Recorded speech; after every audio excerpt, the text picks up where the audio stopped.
Hello everyone, welcome to my YouTube channel. So our today's topic is molecular basis of endocytosis and exocytosis. First is endocytosis. Endo यानी with in, cyto यानी cell, यानी एक ऐसी process जिसके ज़रिए cell क्या करेगा कि जितना भी मटेरियल आउटसाइड एनवायरनमेंट में होगा उसको अपने अंदर ले लेगा। तो एंडोसाइटोसिस में आपको सिंपल सी बात याद रखनी है कि जब भी कोई मॉलिक्यूल अंदर आता है तो क्या होगा, सेल मेम्ब्रेन थोड़ी सी बल्ज हो जाएगी अंदर की तरफ और एक वेसिकल फॉर्म कर देगी। जैसे कि आप डायग्राम में देख रहे हैं, कोई भी एक सॉलिड पार्टिकल आ रहा है, उसकी वजह से मेम्ब्रेन क्या हो रही है, थोड़ी नीचे वाली साइड हो रही है और एक वेसिकल फॉर्म कर रही है। तो एंडोसाइटोसिस जनरली हमारे पास 3 तरह की होती है, phagocytosis, pinocytosis and receptor mediated endocytosis. Phagocytosis से आपको सिंपल याद रखना है सेल ईटिंग, पिनोसाइटोसिस यानी सेल ड्रिंकिंग। तो जब भी सेल किसी बैक्टीरियम या ऑर्गेनिक मैटर के फ्रेगमेंट को इनगल्फ करता है तो उसको हम बोलते हैं फैगोसाइटोसिस यानी सेल ईटिंग। पिनोसाइटोसिस यानी जब भी सेल किसी लिक्विड को इनगल्फ करेगा, that is cell drinking. And receptor mediated endocytosis, जब रिसेप्टर सेल मेम्ब्रेन के साथ बाइंड कर जाता है और उसके बाद सेल में एंटर करता है, such as LDL, that is low density lipoprotein. तो जैसे कि आप डायग्राम में देख रहे हैं, सबसे पहले क्या हुआ, कोई भी एक फूड पार्टिकल था वो एंडोसाइटोसिस के जरिए अंदर चला गया। अब एंडोसाइटोसिस में भी मेनली कौन सी, फैगोसाइटोसिस। अब यहाँ पे ये फूड पार्टिकल पहुँच गया सेल के अंदर, देन इसका क्या हुआ, फ्यूज़न हुआ और सेकेंडरी लाइसोसोम बन गया। फिर उसके बाद फूड पार्टिकल जो था वो डाइजेस्ट हो जाएगा। अब डाइजेशन के बाद क्या होगा, एक्सोसाइटोसिस एक प्रोसेस होगी, उसके ज़रिए वेस्ट बाहर आ जाएगा। तो इसमें क्या हो रहा था कि सबसे पहले फूड पार्टिकल अंदर गया एंडोसाइटोसिस के ज़रिए, उसके बाद वो सेल से बाहर आ जाएगा by exocytosis. Next is phagocytosis.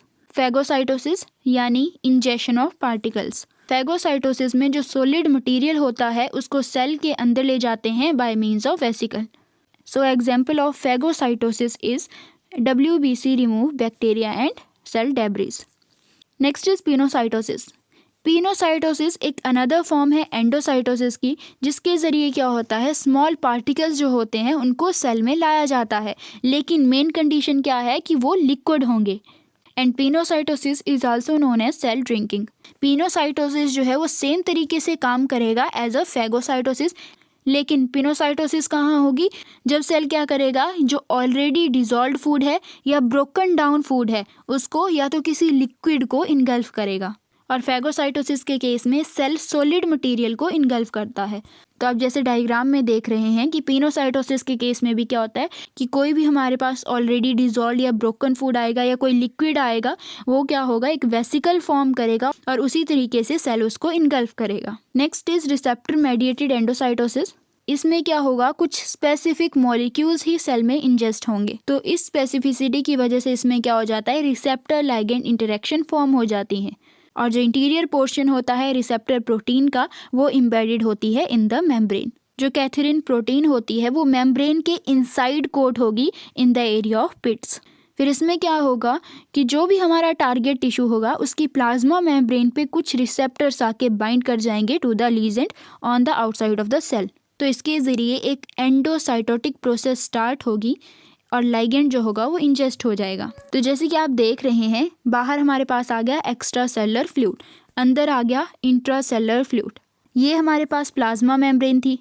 तो फर्स्ट स्टेप में क्या होगा कि जो लाइगेंड है वो मेम्ब्रेन रिसेप्टर के साथ आके बाइंड कर जाएगा। अब यहाँ पे हमारे पास क्या थे, कैथरीन कोटेड पिट्स थे। तो जो रिसेप्टर लाइगेंड था वो माइग्रेट कर जाएगा कैथरीन कोटेड पिट्स की तरफ।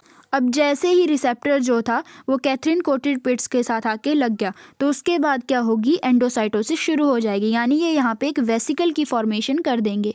अब एंडोसाइटोसिस में हमने मेनली यही पढ़ा था कि जो मेम्ब्रेन होती है वो क्या होती है, अंदर की तरफ थोड़ी धंसेगी और एक वेसिकल की फॉर्मेशन कर देगी। अब फिर फोर्थ स्टेप में क्या होगा, जो वेसिकल्स हैं उनका जो कैथरीन कोट था वो उसको लूज कर देंगी। फिर उसके बाद जो हमारे पास रिसेप्टर्स थे और जो हमारे पास लाइगेंड थे वो सेपरेट हो जाएंगे।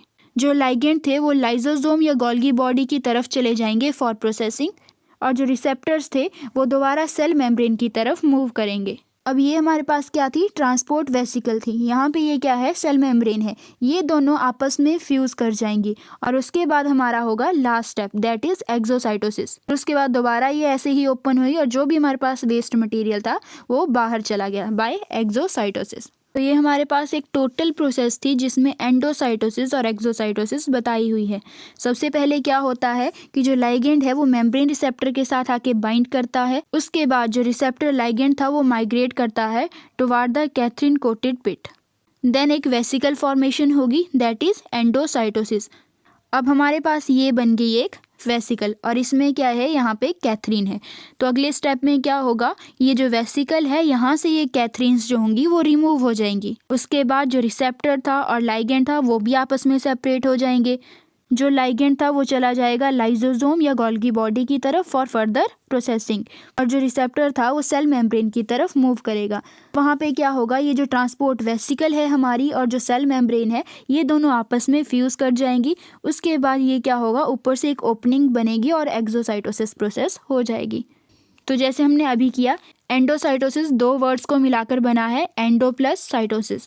एंडो यानी विद इन, साइटोसिस मतलब सेल, यानी एक ऐसी प्रोसेस जिसके ज़रिए जो सेल है वो लार्ज अमाउंट ऑफ मटेरियल होता है, नॉन डिजॉल्व पार्टिकल्स होते हैं, उनको क्या करता है, साइटोप्लाज्म के अंदर ले आता है फ्रॉम द आउटसाइड एनवायरनमेंट। और एक्सोसाइटोसिस भी दो वर्ड्स को मिला के बना है, एक्सो प्लस साइटोसिस। एक्सो यानी एग्जिट, साइटोसिस मतलब सेल, यानी एक ऐसी प्रोसेस जिसके ज़रिए लार्ज अमाउंट ऑफ मटेरियल या नॉन डिजॉल्व पार्टिकल्स जो होंगे वो साइटोप्लाज्म से दोबारा आउटसाइड एनवायरनमेंट में चले जाएंगे। यानी एंडोसाइटोसिस से क्या हो रहा है, जो नॉन डिजॉल्व पार्टिकल्स होते हैं, लार्ज अमाउंट ऑफ मटेरियल होता है, वो अंदर आता है, लेकिन एक्सोसाइटोसिस के जरिए वही मटेरियल जो होता है वो साइटोप्लाज्म से दोबारा बाहर चला जाता है। तो जैसे कि आप डायग्राम में देख रहे हैं, सबसे पहले हमारे पास क्या है, ये एक वेसिकल है और इसके अंदर क्या है, अनडिजॉल्व फूड है और ये है साइटोप्लाज्म में। उसके बाद क्या होगा, ये जो वेसिकल है और ये हमारी जो सेल मेम्ब्रेन है ये आपस में दोनों फ्यूज कर जाएंगी। अब जैसे ही जो वेसिकल थी और सेल मेम्ब्रेन आपस में फ्यूज करी तो यहाँ से एक ओपनिंग बन जाएगी और जो हमारा अनडिजॉल्व फूड था या मान लो जो प्रोटीन्स थी वो क्या हुई, बाहर निकल गई। तो ये जो बाहर निकलने की प्रोसेस है इसको हम बोलते हैं exocytosis. So the difference between endocytosis and exocytosis. Endocytosis एक ऐसी प्रोसेस है जिसके ज़रिए जो सब्सटेंस है उसका इनटेक करते हैं फ्रॉम द एक्सटर्नल एनवायरनमेंट, लेकिन एक्सोसाइटोसिस एक ऐसी प्रोसेस है जिसके ज़रिए हम उसी सब्सटेंस को एलिमिनेट कर देते हैं in the external environment.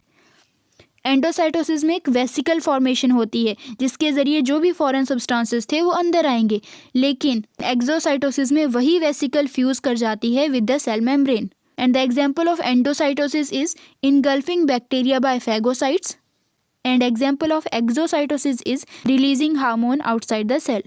So that's all about today. Thank you.